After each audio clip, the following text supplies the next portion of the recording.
Penguin Audio presents Circus of the Damned by Laurell K. Hamilton. Read by Kimberly Alexis.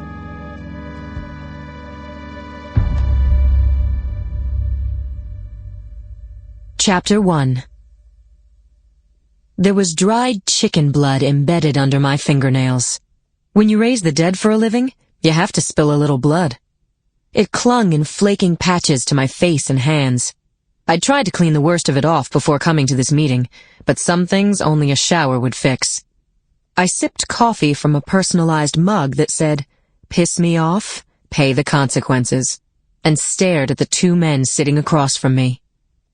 Mr. Jeremy Rubens was short, dark, and grumpy. I'd never seen him when he wasn't either frowning or shouting. His small features were clustered in the middle of his face, as if some giant hand had mashed them together before the clay had dried. His hands smoothed over the lapel of his coat, the dark blue tie clip, white shirt collar. His hands folded in his lap for a second, then began their dance again. Coat, tie clip, collar, lap. I figured I could stand to watch him fidget maybe 5 more times before I screamed for mercy and promised him anything he wanted. The second man was Carl Inger. I'd never met him before. He was a few inches over 6 feet. Standing, he had towered over Rubens and me. A wavy mass of short-cut red hair graced a large face. He had honest-to-God mutton-chop sideburns that grew into one of the fullest mustaches I'd ever seen. Everything was neatly trimmed except for his unruly hair. Maybe he was having a bad hair day. Rubens's hands were making their endless dance for the 4th time. 4 was my limit. I wanted to go around the desk, grab his hands, and yell, "Stop that!" But I figured that was a little rude, even for me. "I don't remember you being this twitchy, Rubens," I said. He glanced at me. "Twitchy?"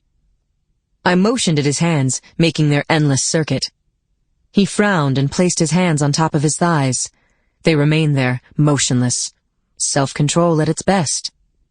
"I am not twitchy, Miss Blake." "It's Ms. Blake." "And why are you so nervous, Mr. Rubens?" I sipped my coffee. "I am not accustomed to asking help from people like you." "People like me?" I made it a question. He cleared his throat sharply. "You know what I mean." "No, Mr. Rubens, I don't." "Well, a zombie queen." He stopped in mid-sentence. I was getting pissed, and it must have shown on my face. "No offense," he said softly. "If you came here to call me names, get the hell out of my office. If you have real business, state it, then get the hell out of my office." Rubens stood up. "I told you she wouldn't help us." "Help you do what? You haven't told me a damn thing," I said. "Perhaps we should just tell her why we have come," Inger said. His voice was a deep, rumbling bass, pleasant. Rubens drew a deep breath and let it out through his nose. "Very well." He sat back down in his chair. "The last time we met, I was a member of Humans Against Vampires." I nodded encouragingly and sipped my coffee. "I have since started a new group, Humans First. We have the same goals as HAV, but our methods are more direct."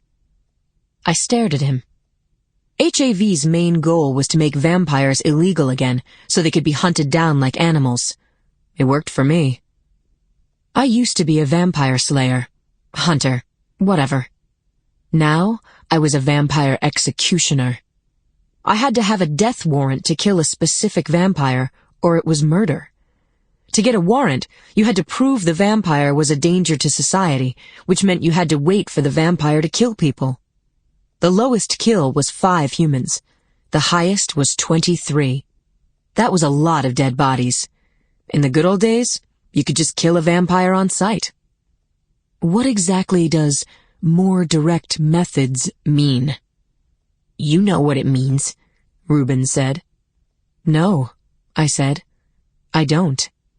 I thought I did, but he was going to have to... Sample complete. Ready to continue?